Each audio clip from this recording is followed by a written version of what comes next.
All right. Hello, everyone. We'd like to welcome Joe Hooks, winner of the Shippen Invitational, to the Media Center here for the Rocket Classic. Joe, it came out that you obviously have quite a bit of experience playing at this course. Could you just talk about growing up, as you say, in Metro Detroit, and then your experience here at Detroit Golf Club prior to this week? No. Yeah. What you said? Sorry. I'm sorry. I didn't know you were talking to me. I'm sorry about that. First time doing this. Forgive me. Joe, as I understand it, you won the Shippen Invitational, obviously here at Detroit Golf Club, and then you have some history playing this course quite a bit growing up in the Metro Detroit area. So could you just tell us about your connections here to the club and just your experience playing it growing up? Yes, absolutely. My dad joined here in 1992. We left in 2012, but it was a childhood of getting dropped off here while my dad went to work at his supermarket in Rosedale Park in Detroit. And him and my mom would work, all day, every day, pretty much, and drop me off at 8 and pick me up at 8 at night. And sometimes you have to come find me out on the golf course. And from age 7 through pretty much 17, 18, even though I did work at the grocery store a lot as well growing up. But I still had the privilege of being able to get my game to this moment here at Detroit Golf Club with the support of just, so many of the membership and my family. So this is an unreal opportunity, and I'm looking forward to make the most of it on Sunday. And then just what does it mean to you to make your PGA Tour debut at a place that, as you mentioned, is so special to you? Yeah, it means the world, honestly. I just told some friends out there, just outside the media center, I'm like, if I had already earned my PGA Tour membership before getting, so if my first start being here is probably a little bit more special than coming back and coming back as a PGA Tour member, right, in my opinion. So this is, I would say, a bit of a bad movie script, right? Like, if you think about, like, the journey that I've had and how I've ended up right here through the John Shippen Invitational, and it's so special. Awesome. And with that, we'll open it up for questions, and we're going to start here on the left side. Rachel Hotmeyer with CBS Detroit. It seems like there's a real brotherhood of guys who have won the Shippen or gone through the Shippen. Seeing Willie Mack come up and celebrate you, and we know that winning comes with such a limited opportunity, but what is it like to participate and be a part of that and see that support rallying behind Black success in Detroit golf? Yeah, so, Willie and I knew about each other for years growing up, and we had never met, right? We were kind of I would say, two of the most successful Black junior golfers in the state. We were 4 years apart, but everyone knew about us. And the first time we met actually was here when I was probably about 16 years old, and he was like 20. You fast forward to that win on that green and tapping in that putt and him showering me, and we both cried on that green, and looking at him and seeing that emotion as well was unbelievable. And we both take it very serious to represent who we are and whose we are, and represent our city. He represents Flint very, very seriously, and I represent Detroit and Detroit Golf Club the same way, and it's just a blessing that it's come full circle. He won last year to get in, and I win in this year. You literally cannot write this. Like, it would be a bad movie. When it comes to the week now that you're here, obviously it's early, but does it feel like you're at a home course? Are you benefiting from that comfort, or is this feeling like a new experience? I'm definitely benefiting from the comfort of being here. Like, everywhere I walk, I know so many staff members of the club and so many members, it's definitely still a home field vibe. And I feel like all these guys out here that are where I want to be and in my career, I'm right with them now, and they're in my city and on my golf course, right? So let's see what we can do. We're going to go to Jimmy on the right. Hey, Joe. Being a foremost expert on the topic, can you talk about just what golf means to the city of Detroit and where it kind of sits in the landscape of the city? Well, the history of Detroit Golf Club within the city is is technically very complicated, right? And it's very rich, but still very complicated. You know, like we weren't necessarily black people weren't necessarily very welcome here in the 80s, right? And to fast forward to now and the significance of what the John Shippen is and just the membership as a whole, 120 plus black members, which is by far miles more than any other place in the country.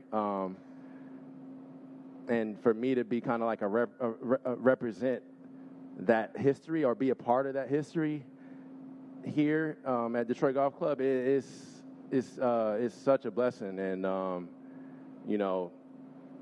let's just see how much more history we can make this weekend, and hopefully look forward to more opportunities. Via for other players, especially in the John Shippen. Hopefully I don't have to win that again to get in. So. Now, looking at this week, is there anything that you're going to learn from playing with these pros? You're paired with Tristan Lawrence and Jackson Suber. Is there anything you're excited about, or anyone you're excited to see out here and learn? I'm excited to give them this work and play, and beat them down. All right, we're going to go to the left side here. Joe, it's been a long week over here. Oh, hey Andy. What's going on, buddy? So it's been a long week. Obviously, you had practice rounds last week, played the Shippen, played great in the heat. What have you done to prepare yourself and not get overwhelmed with all the media requests, all the attention, all the fanfare that's gone along with it, just to get ready to play tomorrow?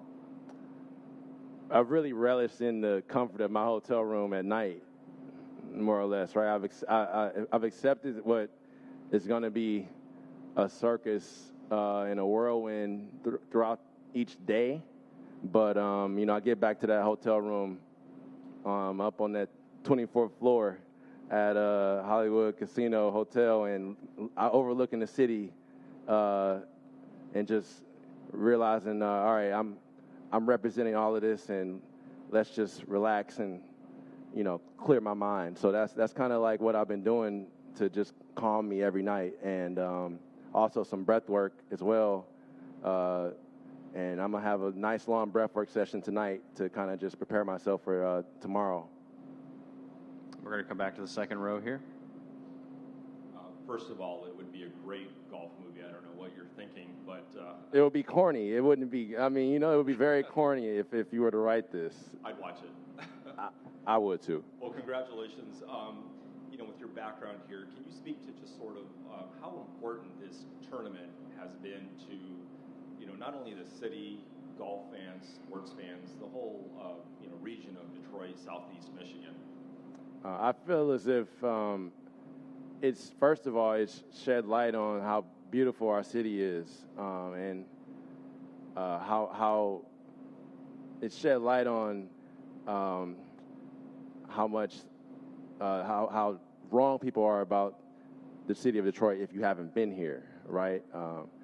Most of my friends that are already on the PGA Tour and that have played in this event over the years, from Tony Finau to Max Homa to Joseph Bramlett to a lot of other guys, like everybody, a lot of guys hadn't been here before the tournament started, and everyone loves this stop, and I think that's a testament to how great the people of the city of Detroit are, and how much pride we have in our city, and how much pride the Rocket Classic tournament has in creating a great experience for the players and for everyone that comes in town for this tournament. So I mean, it's just it's really just shed light on the city in a very positive light.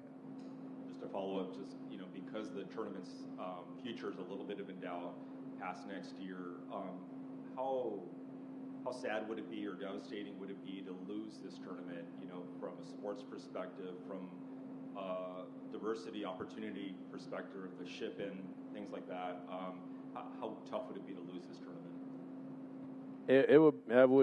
That would not be the best thing, in my opinion. I mean, it would be pretty rough. But I'm not gonna lie to you, man. One thing at a time, right? Like, if there's doubt for the tournament's continuance, I hate to hear that, but I think we should focus on having a good week this week, and hopefully the club comes out of the renovation next year and it's just as good, just as wonderful next year, and we go from there, right? I mean, it's one thing at a time, in my opinion. We're going to stay right here in the front row on the right. Thanks. Congratulations, Joe. Nick Manis. Thank you. Nick Manis with Cranes Detroit Business. Two quick questions. First of all, what would success look like for you this week? Winning on Sunday. Winning on Sunday, huh? What if it doesn't quite that? Anything else that you would consider successful? Absolutely, man. Just enjoying the week and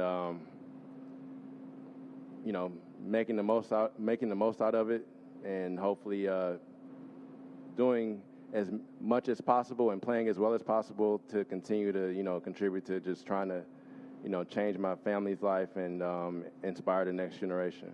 For sure.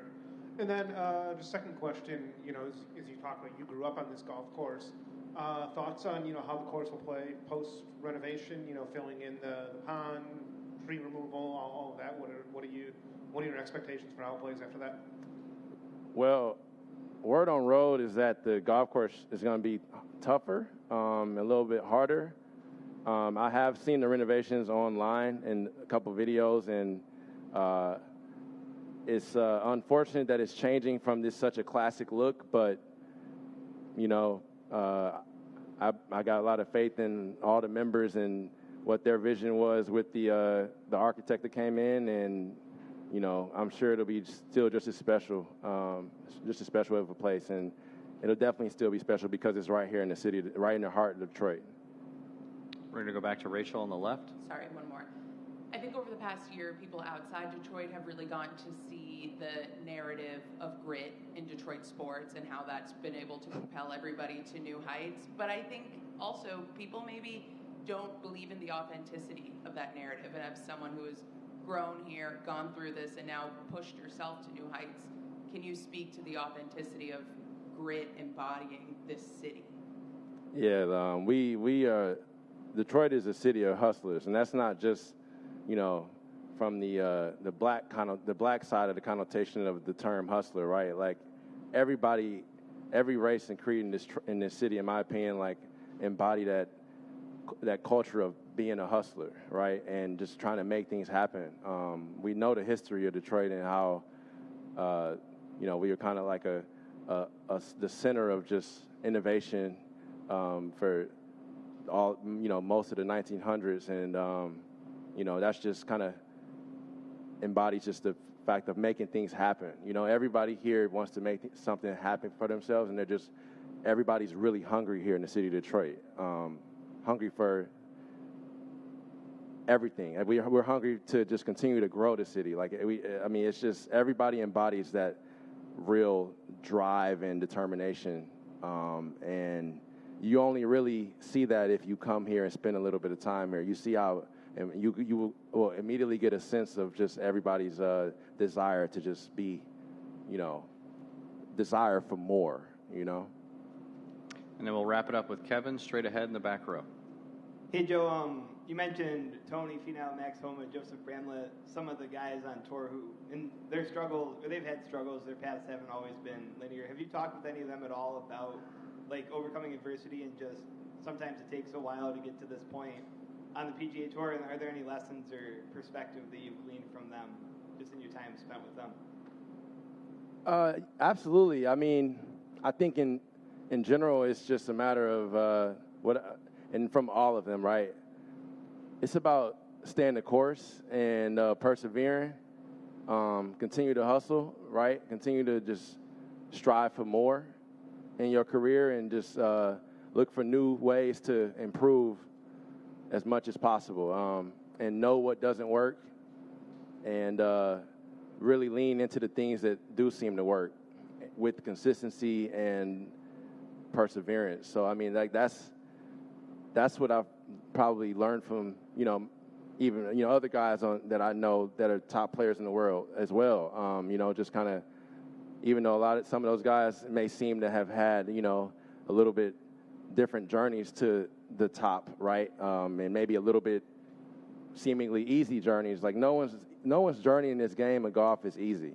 So at all, I think it's the hardest sport, and a lot of my buddies that play other sports think it's the hardest sport. So it's just a grind. Whatever level you're on, it's a grind, and that's what I've learned the most, just to stay the course. And what are some of the tours that you played on, kind of in your journey? I've played a couple boat tour events, and obviously I played at APGA a lot, but boat tour, West Florida, down in Florida, and Michigan Players Tour back when it was around, and this is to get for my first PGA Tour sanctioned start to be the precipice of the sport here at the Rocket Mortgage Classic. That's something special, and I don't take it lightly at all. So we here now. I'm on the PGA Tour this weekend. Let's see if we can solidify that on Sunday. Awesome. Thank you, Joe. With that, we'll conclude. Thanks so much for your time. Thanks, everybody.